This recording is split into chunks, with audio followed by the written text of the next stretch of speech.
Good afternoon and welcome once again to the Demolition Daily Livestream. As ever, I'm your host, Mark Anthony. Glad to have you here. If you were here yesterday, you'll know that I waffled on endlessly about the need to pivot in business, to improvise, adapt, and overcome. Well, over the next few minutes, I'd like to share with you the details of how we're doing just that here at Demolition News Towers. But before I do so, you're going to need a bit of background and a bit of context. So grab yourself a nice cold beverage, assuming you've got the same weather that I have.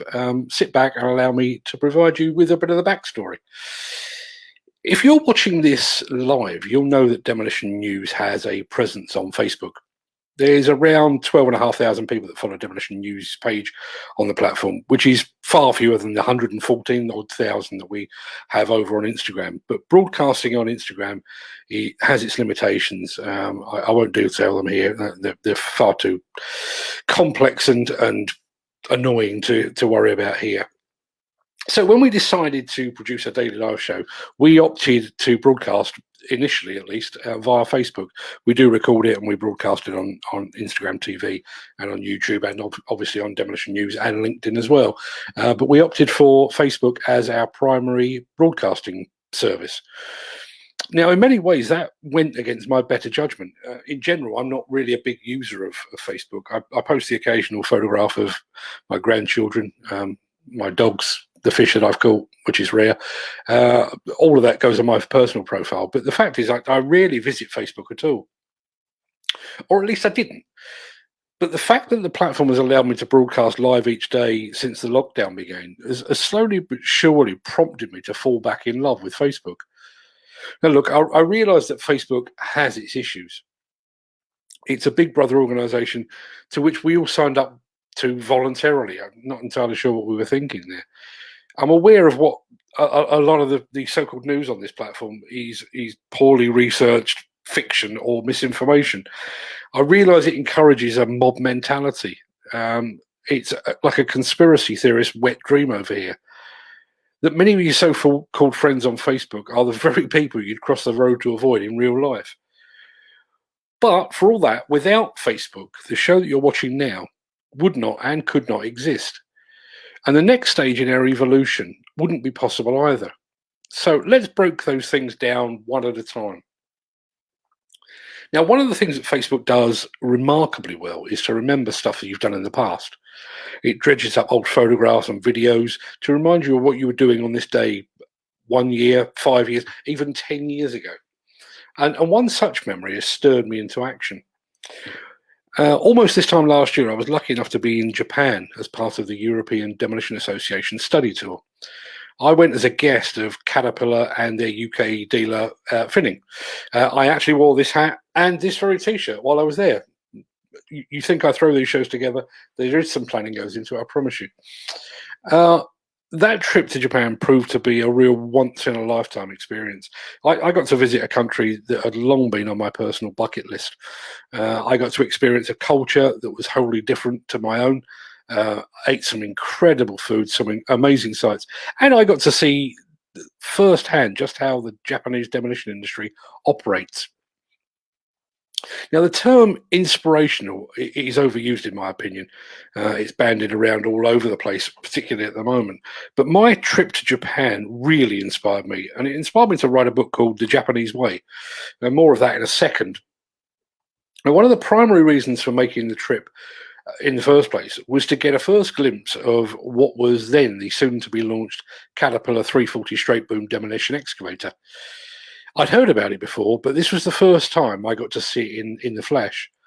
And although I couldn't report on it at the time, it was also my first chance to see a prototype machine that would eventually become the CAT 352 UHD, or ultra high demolition excavator. As a result of that trip, I got to witness the birth of these two new machines. Machines that would effectively restore Caterpillar's place at the top table, the real cutting edge of the demolition business. And having witnessed their birth, I've followed their growth like a keen parent ever since, I guess. And I've reported on that growth. The trouble is, because of the nature of what we do, that coverage has been a bit all over the place. There's a magazine article here, and there's a photo there, and the straight boom machine is mentioned in the book, but the video of it in action is elsewhere as well. All of which brings me back to Facebook and our next live event. We haven't quite fixed the date yet. All the time, but at some point in the next few weeks, we're going to host a Facebook watch party, and you are all invited. We will be bringing together a whole catalogue of video footage from Japan and of the machines in question, many of which have never been shared here before. You'll be able to ask questions and add comments as the films play. We're planning to host this watch party out of air, so that those of you that are back at work now will be able to join in when you get home. As I say, we haven't fixed the time yet, but it's likely to be around 6 o'clock, maybe 6:30 in the evening. And assuming I can master the technology sufficiently between now and then, I'll end the show with a live stream similar to this one that is dedicated entirely to the watch party, so we can all chat about what you've seen and everything else. We're also hoping to get a Caterpillar product specialist on the live stream as well. So rather than asking a journalist who knows 2/3 of nothing at all, you'll actually be able to speak to somebody that really does know the product upside down and inside out. Now, if you miss that show, and I'm sure a lot of you will, I'm reliably informed that the good folks at Facebook will effectively record the watch party. So you'll be able to enjoy it at your leisure, only without the live interaction. So, you know, that thing will exist forever, effectively, and you'll be able to dip in and dip out as you see fit. Anyone that watches live, or anyone that watches at all, actually, will be given access to a free electronic copy of the book, The Japanese Way, that I wrote after the trip. If you'd like to take part, just watch the Demolition News page here on Facebook, or keep an eye on demolitionnews.com for more details. But we're not done with Facebook quite yet. In fact, not by a long chalk. The platform has just launched a new product that it calls Facebook Messenger Rooms, which are, I guess, a video chat rival to things like Zoom and Microsoft Teams. Up to 50 people can join a messenger room to chat and interact, but unlike Zoom, and thankfully, you don't need any fancy software downloads, passwords, or a degree in computer science. If you're already a Facebook user, these meetings will take place in a platform with which you're already familiar. So it should be very, very straightforward. In fact, you can even join messenger rooms via computer, via smartphone, via tablet, pretty much any way you see fit, whatever suits you.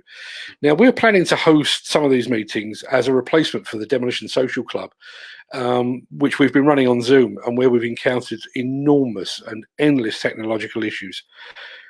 But we're planning to use these rooms for impromptu get-togethers as well, to discuss hot news, trends, developments. So literally, if something happens within the industry, whatever that might be, I can just literally press a button, you'll be notified, and we can all chat together about what it means and you know, the fallout from it, and hopefully get some perspective, not just, as I say, not just from a journalist who sits behind a desk and beats a keyboard all day, but from you, the people that actually do the demolitions, that live and breathe it. So that's going to be another big development. Again, it's a little way down the line. We've got access to messenger rooms now. We're having a bit of a play around with it in the background, but we'll be going live on that in the next day or two, I would guess. So keep an eye on Facebook and also on the demolitionnews.com website for more details as they emerge. And there is one more development, and again, it's Facebook related, and this is the biggest of the bunch. It's bubbling under the surface at the moment.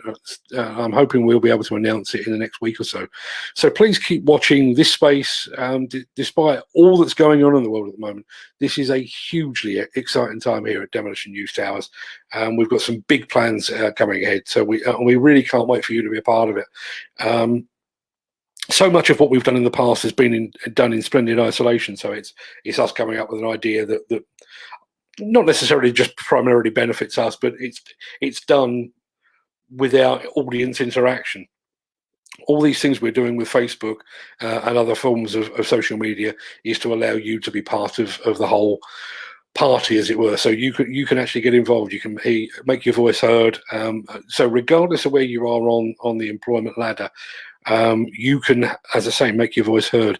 One of the things that I've always had a bit of an issue with in terms of running Demolition News and the Demolition magazine is all too often, I think, the media, and I would include myself in that, tend to speak to the managing directors and the principals of these companies, which is fine, and some of my very best friends and the people I admire most in this industry are that type of person. But the real action takes place on site with the operators, the guys that drive the broom, that man the dust suppression hose. And these departures that we're making on Facebook will give you an opportunity, if you're one of those guys, to actually be part of the game that we're playing here.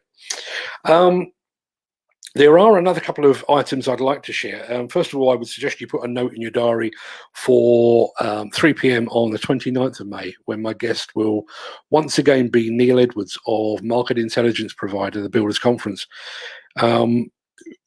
Despite all my positivity about what we're doing here, I think we're at a moment in time now where we all need access to verified information that we can trust. And Neil will be sharing the very latest stats on new contract awards from the UK construction sector. It should make for a fascinating watch. Those that have seen the last two appearances that Neil has made will know that we've seen some absolutely enormous figures being bandied about. I mean, literally sort of 7, 8, and 9 billion pounds worth of new contract awards during a single month. Will that still be the case now that the full effect of lockdown is impacting those? My guess is probably not. But join us on the 29th of May, as I say, 3 o'clock in the afternoon, and Neil will be able to tell you a whole lot more. Just one other thing. Since you're watching this, you've obviously been instrumental in the development and the evolution of the Demolition Daily live stream. Some of you have literally been here from day one, and I really do appreciate your presence and your input, and the fact that you take a bit of time out of your day to be a part of this. What you may not be aware of is the story behind its inception and how this dog and pony show came into being. Well, now you can. I've today uploaded to Medium a story called The Reluctant Livestreamer that explains precisely how I came to be speaking to you here now, using this system, using this platform, using this microphone, and all that goes with it. You'll find a link to that article in today's show notes. So if you're looking for a bit of light reading, I'm reliably informed by Medium, which does the calculations for me. It's a 6-minute read. So if you're bored or if you're just suffering from a bit of insomnia, that article might just help. Nothing more to add for you today. I had a message here. Let's have a look from Reese Lewis. Send me a message, please send me email, please send. No idea what that means, but Reese, I'll get back to you as soon as I'm finished here, and we'll have a chat. That's what I'm here for. But in the meantime, I'm going to sign off for the day. I'm going to go and enjoy a bit of the sunshine that's beating in through the window. So until tomorrow, have a very good afternoon. Look after yourselves. Stay positive. Stay healthy. Stay safe. Look after yourselves, your family, your friends, and your colleagues. I will be here again, hopefully with even more new exciting developments to tell you about. 3 o'clock tomorrow. Until then, take care and thanks for being here.